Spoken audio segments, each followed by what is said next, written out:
fitness family, would you like to know how to add up to 50 pounds on your deadlift weekly? Well, guess what? I'm going to teach you how to deadlift like a pro and add up to 50 pounds on your lift weekly. And if you don't know who I am, my name is Brent Kasmer. This is BKPT, Brent Kasmer Personal Training. If you haven't yet subscribed, mash that notification bell where you're notified as all my newest content comes out. But I'm going to keep this short, sweet, and simple. There's only 4 exercises that are going to help put the 50 pounds on your deadlift every single week. I promise you this. I've done this with hundreds and hundreds of clients, football players, a lot of them being athletes. But guess what? I've used this stuff on myself. I like to think that it's, for old men too. Just kidding. Don't call me an old man. All right. So there's 4 exercises. You need to know what each one of the exercises 5 reps max is. So at the end of this video, you're going to find out the key 2 factors, why and how to put the muscle on, all right? And yeah, obviously you got to eat right. No matter how much you lift and what you do in the weight room is always affected by how you eat. Eating is how you perform. It's how you heal. So we got lessons on that as well. But we're going to get started. The first lift that you're going to do is called a high pull. So a high pull, you're going to grab the bar. It's kind of like a upright row. So when you do an upright row, it's nice high elbows, except it's a full movement. All right, so full movement meaning when you pick the bar up, you're going to squat down and explode from here right up to your chin. Up to your chin. So you're going to do that for 5 repetitions, all right? So you need to know what your 5 rep max is for that, so that way you can drop it all the way down nice and low, because you're going to work your way up to that 5 rep max. You're going to be doing 5 sets. So in between each one of the 5 sets, you're going to be doing a broad jump or a long jump. So if you know what a broad jump, long jump is, they're the same things, just key different words. But you're going to start off in a squatted position, and you're going to launch as far as you can. So you want to get a full squat and jump as far as you can, landing nice and soft. All right, so you're going to do 5 of those.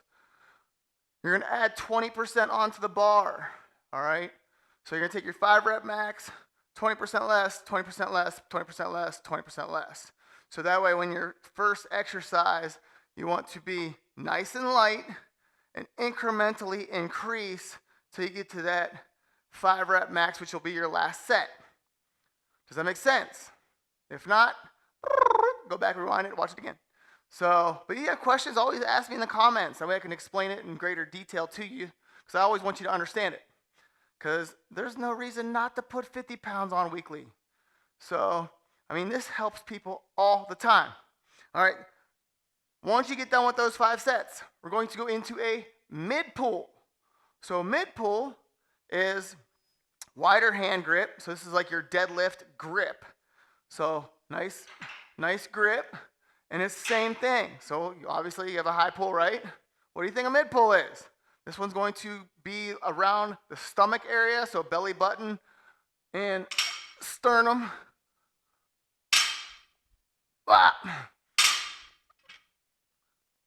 So same thing. So what happens is when you finish your high pulls, so you get to your last 5 reps, it's your max out, and that's going to be the starting weight for your mid pulls. All right? So mid pulls, starting weight is the last set for your high pulls, and then you're going to go in an incremental difference to your max weight.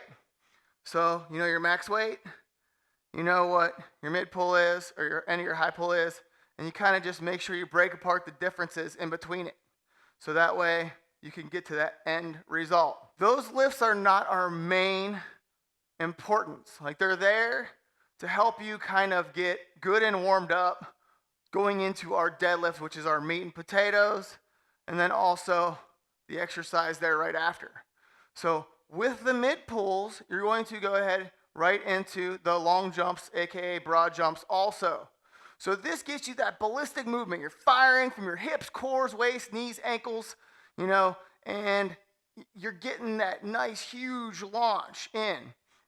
I always recommend setting up 2 lines, and you can do it with either jump ropes, resistance bands, something, tape, whatever you want to put on the floor. You want to jump over a mat or jump next to a mat, something to give you that incremental idea so that way you're not lazy with it.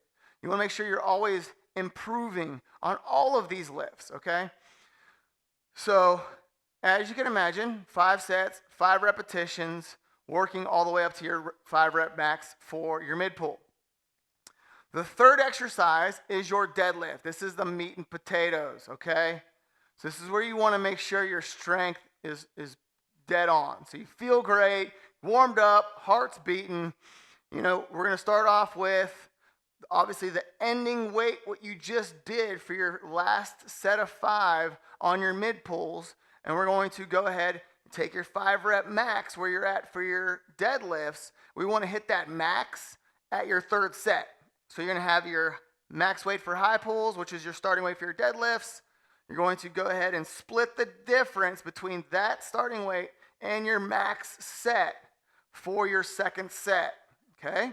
It's making sense? Taking notes? This is good stuff, man. People pay me thousands and thousands of dollars to teach them this stuff. So this is a nugget that I'm giving to you right now. All right? So write it down. So 3rd set is your max weight. All right? So you're deadlifting with your max weight for 5. You're like, Brent, I got 2 more sets left. You're right, you do. All right? So same thing, broad jumping. In between that, every single time, 5 reps. And then on your 4th set, we're going up. So goal is to always get 5, but 3 to 5 is a good range, never less than 2. So if you're at 2, then you're kind of at that point where you shouldn't be going up, all right? But you want to go up every single time, all right? So deadlifting, like I showed you, it's the same grip for your mid pull. You got to know how to deadlift properly. A lot of times people will use wrist wraps. So I can do a whole video on technique for wrist wraps if you need it. I prefer the over-under grip, which means you're going to take that grip and you're going to go over-under, but you want to make sure your back is nice and tall, okay? So your back's tall, sitting that butt down. You're literally dragging this bar right up and down your shins. Get a good focal point on that wall. Butt's down, driving through your heels, okay? So you obviously don't want to be maxing out if you cannot deadlift properly. No point in hurting yourself. So 5 good repetitions till you get to your last 2 sets. Shoot for 5, but at least get 2 and 3, all right? Shooting for 3, always shoot for 5. So broad jumps in between. Oh man, what if you only get 2 deadlifts in? Then guess what? You're still doing 5 broad jumps, all right? You're not getting out of it. The last exercise. So now you're going to be starting at your max weight that you just got to for your deadlift. So now we're getting super freaking heavy, all right? These are called rack pulls. So the bar's on the rack.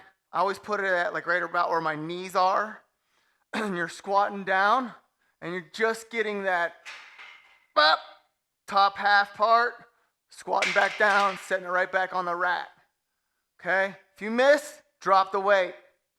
If you don't have something that can, hold that much weight, such as a rack, you can put like a number of plates underneath both sides, giving you that height where, it's at your knees, and you're just getting maybe 3 to 5 inches in and getting that, solid pull. So why are you going up if your max deadlift is X number of pounds and you're still increasing the weight as much as you can? Because your goal with this small movement, it's not a big movement.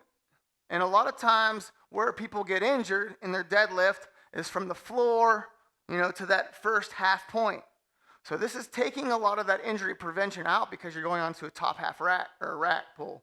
So you're hitting a very strong point, and therefore you're able to take it to the next level, but it also helps your back get used to holding more weight.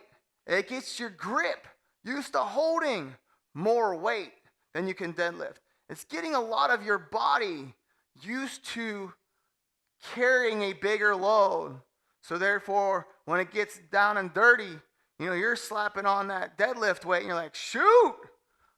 It's unbelievable. Like, people are always mind blown. They're like, oh my God, dude, I just freaking added like 20, 30 pounds on. I just added 30, 50 pounds on. Like, it's like when you're doing this, you're just, woo! All right. So those are the exercises that you're going to be doing to get to that point. I really hope that you guys understood this. It made sense. If you got questions, pop them down in there in the comments. I'd love to obviously give you some feedback. And also, just so you know, this is what I do. I'm a strength coach specifically. I love it. I love working modifications. I love helping people get beyond their plateaus. Like, teaching, there's strategies to everything, and how you pair exercises together and how you do certain things to get the most out of it.